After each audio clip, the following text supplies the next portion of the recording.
أعوذ بالله من الشيطان الرجيم بسم الله الرحمن الرحيم قال رسول الله صلى الله عليه وسلم سبعة يظلهم الله في ظله يوم لا ظل إلا ظله إمام عادل أو كما قال صلى الله عليه وسلم رب اشرح لي صدري ويسر لي أمري واحلل عقدة من لساني يفقهوا قولي رب يسر ولا تعسر وتمم الخير آمین یا رب العالمین۔ اللہ کے رسول صلی اللہ علیہ وسلم کا بہت خوبصورت فرمان ہے جس میں آپ نے فرمایا کہ 7 قسم کے افراد ایسے ہیں جنہیں اللہ تعالیٰ اپنے عرش کے سائے تلے جگہ عطا فرمائے گا۔ کس دن؟ یوم لا ظل، جس دن سائے نام کی چیز نہیں ہوگی، الا ظلہ، ہاں اگر ہوگا تو صرف اس کے عرش کا سایہ ہوگا۔ سورج ہم سے اس وقت بہت دور ہے اور آج کل وہ بتا رہا ہے کہ میں ہوں، اور ہم جانتے ہیں کہ ایک دن سورج انتہائی قریب ہوگا ہم سے۔ آج ہمارے پاس الحمدللہ چھت کا سایہ ہے، دوپہر میں چھت کا سایہ ہوتا ہے ہمارے پاس۔ اگر چھت نہیں ہوتی تو ہم کسی برآمدے کے سائے میں کھڑے ہو جاتے ہیں، اگر برآمدے کا سایہ نہیں ملتا تو کسی دیوار کے سائے میں ہمیں جگہ مل جاتی ہے، اگر وہ سایہ نہیں ہوتا تو کسی درخت کے سائے تلے ہم چلے جاتے ہیں، اگر درخت بھی نہ ہو تو ہم اپنی چھتری جو ہے اپنے اوپر کر لیتے ہیں تاکہ اس کا سایہ لے سکیں، اگر چھتری بھی نہ ہو تو کوئی کاپی، کوئی کتاب، کوئی فائل، کوئی کپڑا اپنے سر پہ ڈال لیتے ہیں تاکہ ہم اس کے سائے سے اپنے آپ کو سورج کی دھوپ سے اپنے آپ کو بچا سکیں۔ لیکن اللہ کے رسول صلی اللہ علیہ وسلم فرما رہے ہیں کہ ایک دن ایسا آئے گا کہ سورج انتہائی قریب ہوگا اور سائے نام کی چیز نہیں ہوگی۔ اگر سایہ ہوگا تو صرف اللہ کے عرش کا سایہ، اور اس عرش کے سائے تلے اس حدیث میں 7 قسم کے افراد اللہ کے رسول صلی اللہ علیہ وسلم نے بیان فرمائے ہیں، اور مزید صحیح حدیث میں 3 قسم کے افراد اور ملتے ہیں، تو گویا کہ 10 قسم کے افراد ہیں جی جنہیں اللہ تعالیٰ اپنے عرش کے سائے تلے جگہ عطا فرمائے گا۔ اس میں پہلی کیٹیگری میں نے آپ کے سامنے کھولی ہے۔ آپ نے فرمایا کہ جو پہلی کیٹیگری اللہ کے عرش کے سائے تلے ہوگی وہ ہوگی جی امام عادل۔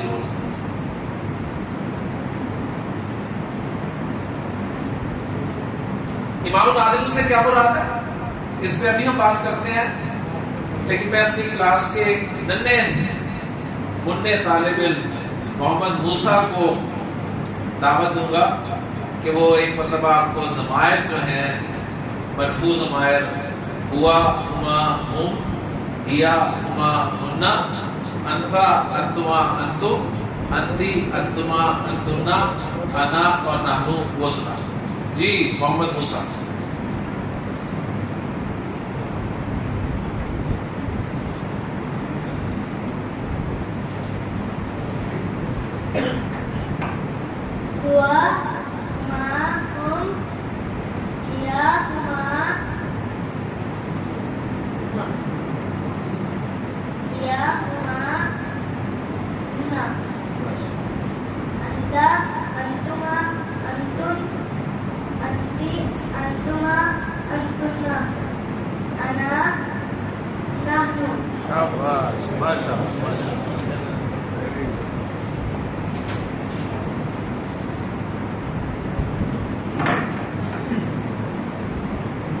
جملہ اسمیہ اس میں ہم نے مبتدا کی جگہ پر معرفہ کی 4 قسمیں استعمال کر لی، ضمیر استعمال کر لیا، اشارہ استعمال کر لیا، علم استعمال کر لیا، معرب بالنام استعمال کر لیا، اور معرفہ کی ہم نے کتنی قسمیں پڑھی ہیں؟ 5۔ 5ویں قسم کون سی ہے؟ اسم موصول۔ اچھا، اسم موصول کے حوالے سے ایک بات نوٹ کر لیجئے کہ اسم موصول اکیلا کبھی نہیں آتا، اسم موصول اکیلا نہیں آتا، اس کے ساتھ لازماً کوئی نہ کوئی ہوتا ہے، صحیح ہے؟ اسم موصول کے ساتھ کون ہوتا ہے؟ اسم موصول کے ساتھ 99% فعل ہوتا ہے، اس میں موصول اکیلا نہیں آتا، اس کے ساتھ 99% فعل آتا ہے. فعل ابھی ہم نے پڑھا نہیں، لہذا اس میں موصول کو ہم مبتدا کی جگہ استعمال کر کے ابھی جملے نہیں بنا سکیں گے. اوکے جی، تو اب ہم اگلے ٹاپک کی طرف چل رہے ہیں جی. صحیح ہے، تو ہمارا وہ ٹاپک مکمل ہو گیا. جملہ اسمیہ الحمدللہ ہمارا بن گیا. اب ہم جملہ اسمیہ کو ذرا تھوڑا پھیلائیں گے، ذرا مزید لمبا کریں گے. لیکن اس کے حوالے سے پہلے میں نے جو آپ کے سامنے 2 الفاظ لکھے ہیں، میرے کچھ سوالات ہیں، ان کا آپ جواب دیں گے اور پھر ہمارا نیا ٹاپک یہاں سے جو ہے وہ شروع ہو جائے گا آج کا. امام کہتے ہیں جی عربی زبان میں حکمران کو. عربی زبان میں امام کا لفظ جو ہے وہ حکمران کے لیے، لیڈر کے لیے استعمال ہوتا ہے. اور عادل آپ جانتے ہیں کہتے ہیں عدل کرنے والے. کلیئر ہو گیا؟ حسین میرا آپ سے یہ سوال ہے کہ 2 لفظ آپ کے سامنے لکھے ہوئے ہیں، مجھے بتاؤ کیا یہ دونوں اسم ہیں؟ دونوں اسم ہیں نا، اسم کی علامت تنوین موجود ہے دونوں میں. مجھے بتاؤ کیا یہ دونوں اسم مل کر جملہ اسمیہ بنا رہے ہیں یا نہیں بنا رہے ہیں؟ جملہ اسمیہ کیسے پہچانا جاتا ہے؟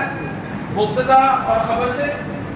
مبتدا کے لیے اپنی شرطیں ہیں کہ وہ معرفہ ہوتا ہے، خبر کے لیے اپنی شرطیں وہ نکرہ ہوتی ہے. اعراب کے اعتبار سے شرط دونوں مرفوع ہوتے ہیں اور این جی کے اعتبار سے دونوں برابر ہوتے ہیں. تو آپ نے تینوں شرطیں اپلائی کر کے دیکھ لینی ہیں. اگر ایک شرط بھی پوری نہیں ہو رہی تو اس کا مطلب ہے وہ جملہ نہیں ہوگا. جی حسین، یہ جملہ ایک شرط بھی پوری نہیں ہو رہی تو جملہ نہیں ہے. تو میرا سوال یہ ہے آپ سے، کیا یہ جملہ ہے؟ نہیں. یہ جو امام عادل لکھا ہوا ہے یہ جملہ نہیں ہے. کیوں نہیں ہے جی؟ اس لیے کہ اس میں پہلی شرط ہی پوری نہیں ہو رہی. پہلی شرط کیا ہے کہ مبتدا معرفہ ہوتا ہے اور خبر نکرہ ہوتی ہے. یہاں مبتدا یعنی پہلا اسم بھی نکرہ ہے اور دوسرا بھی اسم نکرہ ہے. تو گویا یہ مبتدا اور خبر بن ہی نہیں رہے. جب مبتدا خبر نہیں بن رہے تو اب یہ جملہ اسمیہ بھی نہیں بن رہے. اب سوال پیدا ہوگا اب یہ کیا بن رہے ہیں؟ اب جو یہ بن رہے ہیں نا، دیکھیں جی اکیلا لفظ جو ہے نا، اکیلا لفظ، اکیلے لفظ کو عربی گرامر کی اصطلاح میں مفرد کہتے ہیں. مفرد. اکیلے لفظ کو کیا کہتے ہیں جی؟ مفرد. مثلا کتاب ایک مفرد لفظ ہے، کرسی مفرد ہے. صحیح ہے. قلم مفرد ہے، مسجد مفرد ہے. امام مفرد ہے، عادل مفرد ہے. مفرد جب مفرد سے ملتا ہے نا تو مرکب بن جاتا ہے. مفرد مفرد سے ملتا ہے تو کیا بنتا ہے؟ مرکب. اور مرکب جو ہے نا وہ 2 طرح کا ہوتا ہے جی. یا مرکب تام ہوتا ہے یا مرکب ناقص ہوتا ہے.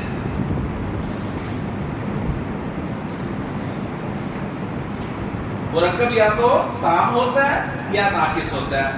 جو مرکب میں تام ہوتا ہے نا اس کو جملہ کہتے ہیں،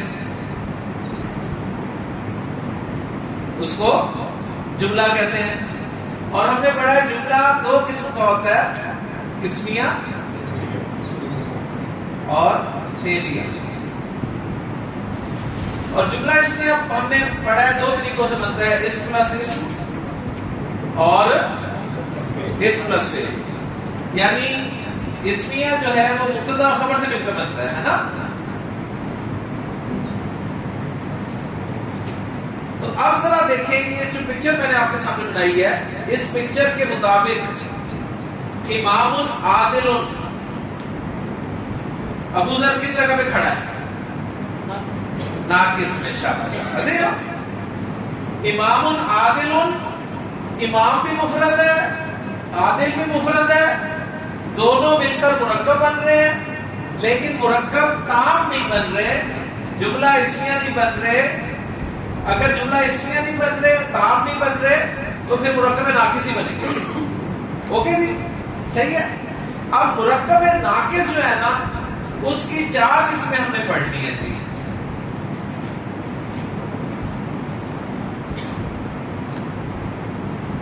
مرکب ناقص کی 4 قسمیں ہم نے پڑھنی ہیں. صحیح ہے. مرکب ناقص کی جو پہلی قسم ہے وہ ہم پڑھنے لگے ہیں جی. اس کا نام ہے مرکب توصیفی.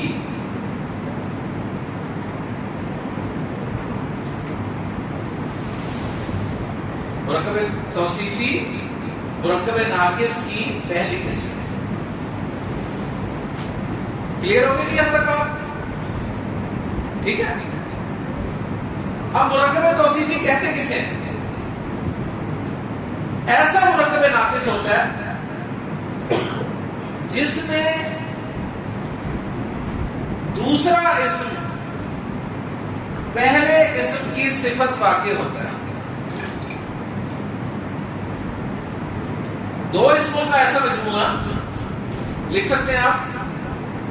مرکب توصیفی ایسا مرکب ناقص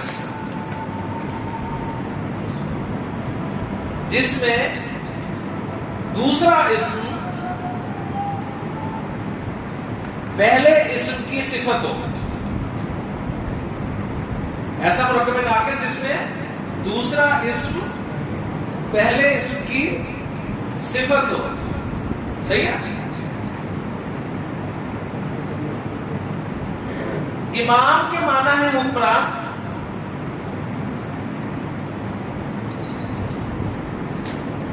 اور عادل کے معنی ہے عدل کرنے والا.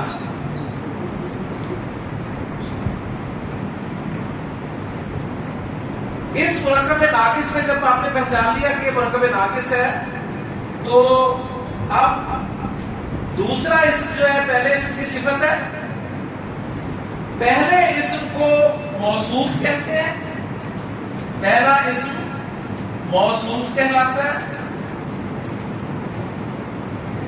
اور دوسرا اسم جو ہے وہ صفت کہلاتا ہے. تو یہ مرکب توصیفی کے 2 پارٹس ہو گئے. جس طرح جملہ اسمیہ کے 2 پارٹس تھے نا، اسی طرح مرکب توصیفی کے بھی 2 پارٹس ہو گئے، موصوف اور صفت. صحیح ہے. اب جب آپ نے یہ سارا کام کر لیا، تو اب اردو زبان میں مرکب توصیفی کا ترجمہ کرنے کا طریقہ کیا ہے وہ نوٹ کریں. اب اردو میں ترجمہ کیسے کرنا ہے؟ اردو میں ترجمہ کرتے وقت پہلے صفت کا ترجمہ کرنا ہے. پہلے صفت کا ترجمہ کرنا ہے اور اس کے بعد موصوف کا ترجمہ کرنا ہے. عربی سے اردو میں ٹرانسلیشن کرتے وقت پہلے صفت کو ٹرانسلیٹ کرنا ہے، پھر موصوف کو ٹرانسلیٹ کرنا ہے. تو کیا ترجمہ بنے گا اس کا؟ عدل کرنے والا حکمران. ہے لگاؤ؟ کیوں نہ لگاؤ علی رضا؟ ماشاءاللہ. ہے اس لیے نہیں لگے گا کہ ہے بنتا تھا معرفہ پلس نکرہ سے. اب جب معرفہ پلس نکرہ ہی نہیں ہے تو پھر ہے کہاں سے آئے گا؟ سمجھ آ گئی بات؟ تو عدل کرنے والا حکمران یہ آپ کا مرکب توصیفی ہے، جو کہ ایک مرکب ناقص ہے. صحیح ہو گیا؟ اب آپ پہچان لیں گے. میں آپ کے سامنے اگر مرکب توصیفی لکھوں تو پہچان لیں گے ماشاءاللہ. آپ کے سامنے میں لکھتا ہوں جی،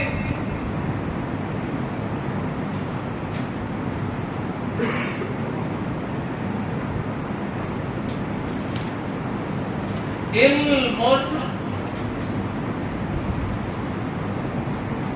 نافع. علم کے معنی ہوتے ہیں علم، اور نافع کے معنی نفع دینے والا. چیک کریں کیا یہ مرکب تام ہے؟ نہیں نا، مبتدا خبر نہیں ہے نا، کیونکہ پہلی شرط پوری نہیں ہو رہی. یہ نکرہ پلس نکرہ ہے. صحیح ہے؟ تو اس کا مطلب جملہ نہیں ہے. جملہ نہیں ہے تو پھر مرکب ناقص پکا ہے. اب مرکب ناقص میں ہم نے صرف ابھی مرکب توصیفی پڑھا ہے. تو مرکب توصیفی کیسے پہچانتے ہیں؟ دوسرے اسم کو دیکھتے ہیں کہ وہ صفت ہونا چاہیے. صحیح ہے؟ تو وہ صفت ہے واقعی اور علم کی صفت کے طور پہ استعمال ہو رہا ہے. تو اس مرکب توصیفی میں موصوف کون ہوا؟ علم. اور صفت کیا ہوئی؟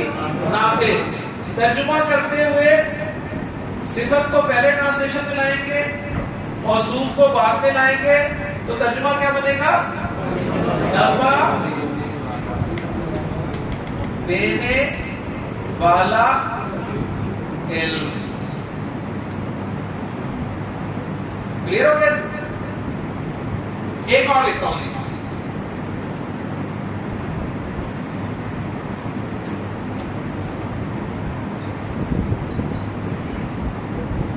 الصراط المستقیم.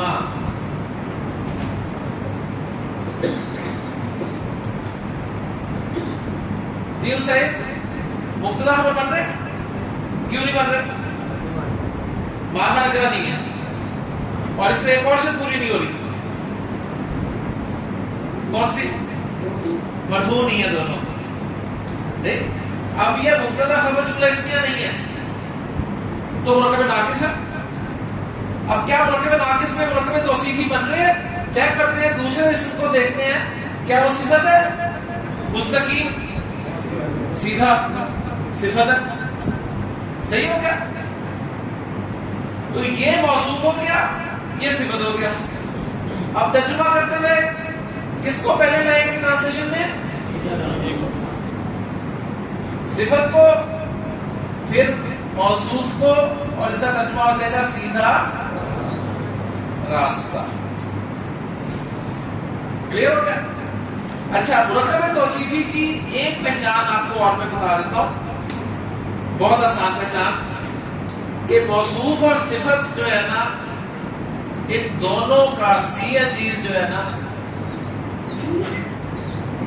وہ برابر ہوگا.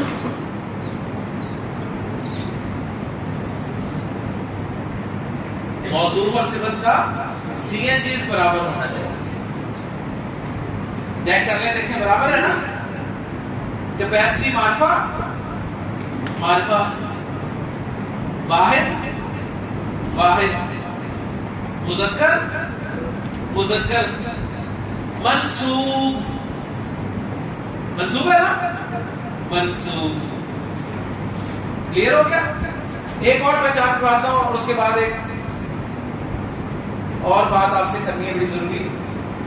آپ نے سورہ یاسین پڑھنی شروع کی، آپ کو ملا جی یاسین والقرآن الحکیم.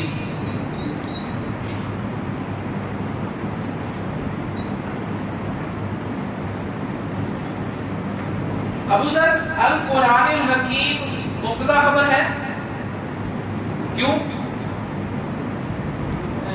ہے؟ نہیں ہے.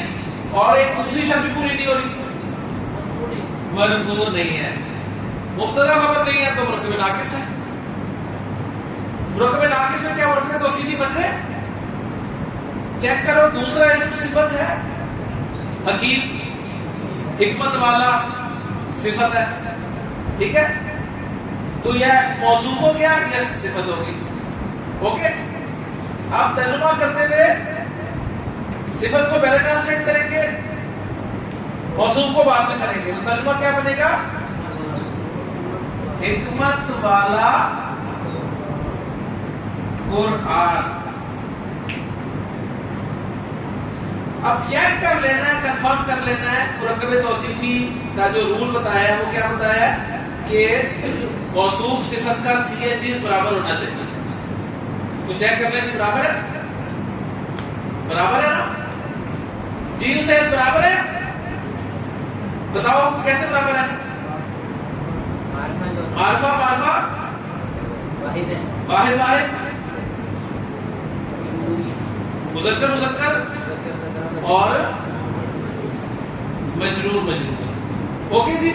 تو آپ کو دیکھیں کم از کم آپ ماشاءاللہ کچھ یہ پتہ چلنے لگ گیا. پہلے آپ سمپل ایک اسم کا اعراب پہچانتے تھے, اب آپ کو پورے مرکب کا اعراب پتہ چلنا شروع ہو گیا.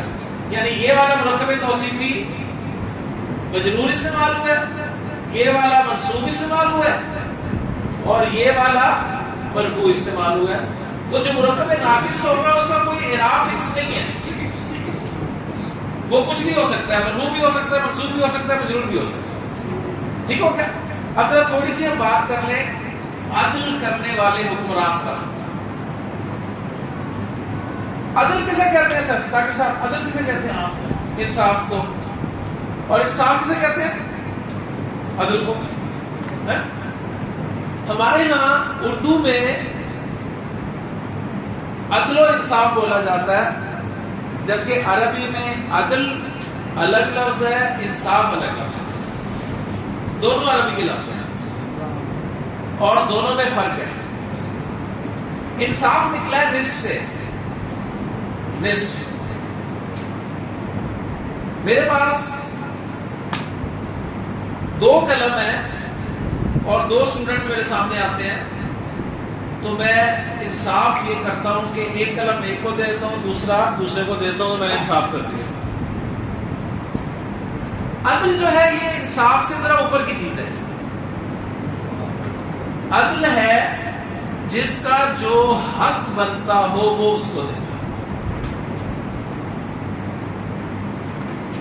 اور کس کا کیا بنتا ہے مجھے بتائیے کہ میں اور آپ فیصلہ کر سکتے ہیں اتنی آسانی سے؟ تو اس کا مطلب ہے سب سے بڑا عدل کرنے والا کون ہے؟ اللہ. اس لیے اس کا ایک نام بھی العدل ہے. اللہ کے جتنے نام ہیں نا ان میں سے ایک نام ہے العدل, یعنی سراپا عدل. یہ اللہ ہی جانتا ہے جی کس کو کیا دینا ہے. اگر ہم اللہ کی اسی صفت پر ایمان لے آئے نا تو ہمارے سارے شکوے شکایتیں ختم ہو جائیں کہ اسے کیوں دیا ہے, اس کے پاس کیا ہے, میرے پاس کیوں نہیں ہے, یہ وہ سارا یہ اللہ کی دین. عدل کا تعلق فیصلے سے ہوتا ہے, ذہن میں رکھیے گا. اللہ کے بعد آپ کے خیال میں سب سے بہترین عدل کرنے والا کون ہو سکتا ہے؟ محمد صلی اللہ علیہ وسلم. اور پھر محمد صلی اللہ علیہ وسلم کے بعد صحابہ. اس لیے اللہ کے رسول صلی اللہ علیہ وسلم نے اپنے صحابہ کو اپریشیٹ کیا ہے مختلف مواقع پر. آپ جمعے کے خطبے میں اکثر سنتے ہیں امام صاحب سے کہ امام صاحب بیان کر رہے ہوتے ہیں کہ ارحم امتی بامتی ابو بکر, میری امت کا سب سے زیادہ رحم کرنے والا میری امت کے ساتھ ابو بکر ہے رضی اللہ تعالیٰ عنہ. واشدہم فی امر اللہ عمر, اور میری امت کا سب سے سخت اللہ کے معاملے میں عمر ہے رضی اللہ تعالیٰ عنہ. واکثرہم حیاء عثمان, اور حیا کے اعتبار سے سب سے زیادہ عثمان رضی اللہ تعالیٰ عنہ. وَأَقْضَاهُمْ عَلِيٌّ, اور میری امت کا سب سے بہترین فیصلہ کرنے والا علی رضی اللہ تعالیٰ. تو عدل کا تعلق ہے فیصلے سے, اور اللہ کے رسول صلی اللہ علیہ وسلم نے حضرت علی کو امت کا بہترین فیصلہ کرنے والا قرار دیا. کتابیں اٹھائیں آپ کو بے شمار واقعات مل جاتے ہیں حضرت علی کے عدل کے حوالے سے. وقت میرے پاس تھوڑا ہے, میں صرف 2 واقعات آپ کے ساتھ شیئر کرتا ہوں. حضرت علی رضی اللہ تعالیٰ عنہ کے سامنے ایک کیس آیا. کیس یہ تھا کہ 2 دوست سفر کے لیے نکلے, زیادہ راہ لیا انہوں نے, کچھ دور سفر کیا, تھک گئے, انہوں نے کہا ذرا آرام کر لیتے ہیں, کھانا کھا لیتے ہیں, اس کے بعد سفر جاری رکھتے ہیں. آرام کرنے کے لیے بیٹھ گئے, اپنا ٹفن کھولا انہوں نے. ابھی ٹفن کھولا ہی تھا تو انہیں ایک بندہ دور سے آتا ہوا نظر آیا. انہوں نے اس کے آنے کا انتظار کیا, اس نے سلام کیا, اس نے کہا میں راستہ بھول گیا ہوں, ذرا مجھے راستہ تو بتاتے جاؤ. انہوں نے کہا بالکل بتاتے ہیں, پہلے ہمارے ساتھ کھانا کھاؤ. لیکن اس بندے نے کھانا کھایا, مل کر ان کے ساتھ کھانا کھایا.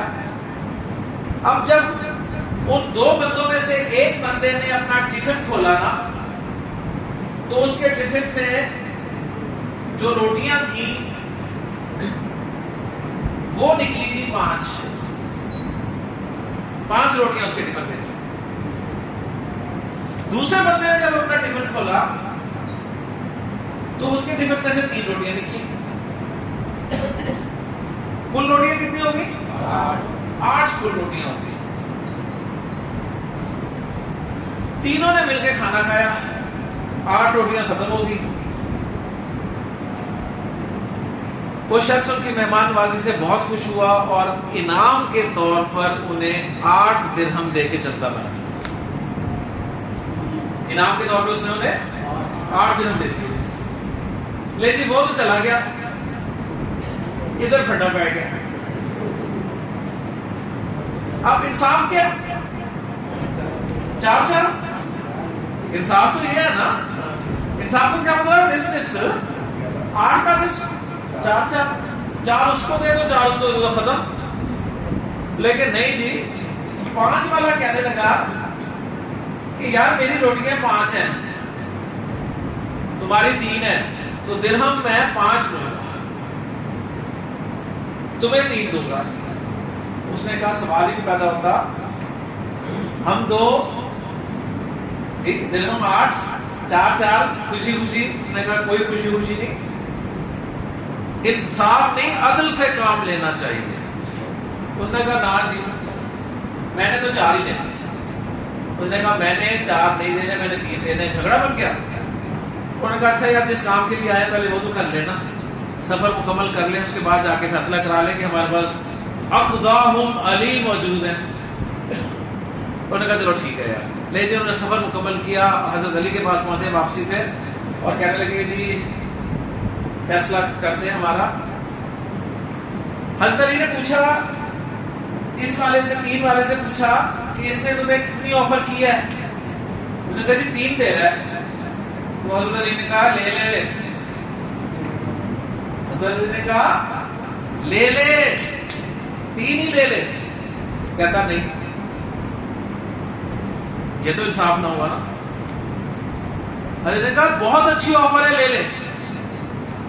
کہتا نہیں جی 3 نہیں، ہم آپ کے پاس کیوں آئے؟ اگر یہی 3 ہی لینے ہوتے تو میں ادھر لے لیتا۔ آپ کے پاس آئے اس لیے کہ آپ ذرا عدل سے فیصلہ کرتے ہیں۔ حضرت نے کہا اچھا پھر عدل سے فیصلہ کرنا ہے تو عدل سے فیصلہ یہ ہے کہ جس کی 5 روٹیاں ہیں نا اسے ملیں گے 7 درہم، اور جس کی 3 روٹیاں اسے ملے گا 1 درہم۔ حضرت علی کہہ رہے تھے کہ میں نے کہا لے لے 3، نہیں مان رہا تھا۔ حضرت نے فیصلہ سنا دیا اب تجھے ملے گا 1۔ یہ کیا بات ہے، نہ تو 3 نہیں مان رہا تھا، آپ نے میرا 1 کر دیا۔ ذرا بتائیں تو صحیح کیسے کیا یہ فیصلہ؟ آپ کو تو اللہ کے رسول فرماتے ہیں اقداہم علی، بہترین فیصلہ کرنے والا علی ہے، تو یہ کیسا فیصلہ ہے؟ اور نے کہا اچھا میں سمجھاتا ہوں۔ حضرت نے سمجھایا دیکھ، اس کی 5 روٹیاں تھیں اور 3 لوگ تھے کھانے والے، گویا 1 روٹی میں 3 لوگ شامل ہوئے، تو 1 روٹی کے کتنے حصے بنے؟ 3۔ تو 5 روٹیوں کے کتنے حصے بنے؟ 15۔ 3 روٹیوں کے کتنے حصے بنے؟ 9۔ کل کتنے حصے بنے؟ 15 9 24۔ 24 کو 3 میں تقسیم کرو، 8۔ گویا ہر بندے نے 8 ٹکڑے کھائے روٹی کے۔ ایسے ہی ہے نا؟ صحیح ہے نا؟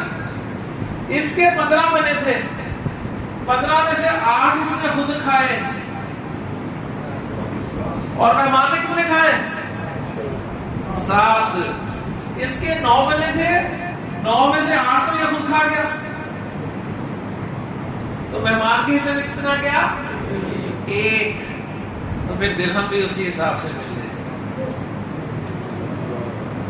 لیکن میں اور آپ یہ کر سکتے ہیں؟ ہمارا عدل بس یہاں تک ہی پہنچے گا، جی ہے نا 5 3۔ لیکن حضرت علی کو اللہ کے رسول صلی اللہ علیہ وسلم نے ایسے نہیں کہا، اقضاہم علی، میری امت کا بہترین فیصلہ کرنے والا علی رضی اللہ عنہ۔ ایک چھوٹا سا واقعہ اور سنا کے ختم کرتا ہوں۔ کل سناؤں گا، چلے میں مزہ نہیں آئے گا، ٹھیک ہے؟ ٹائم ہو گیا اذان کا، کل سناؤں گا، یہیں سے شروع کریں گے انشاءاللہ تعالیٰ مرکب توصیفی سے، اسی حدیث سے، اللہ کے رسول صلی اللہ علیہ وسلم کے بڑے پیارے صحابی حضرت علی کے ایک اور بہترین فیصلے سے. سبحانک اللہم و بحمدک، اشہد ان لا الہ الا انت، استغفرک و اتوب الیک. خواتین جو بچوں کو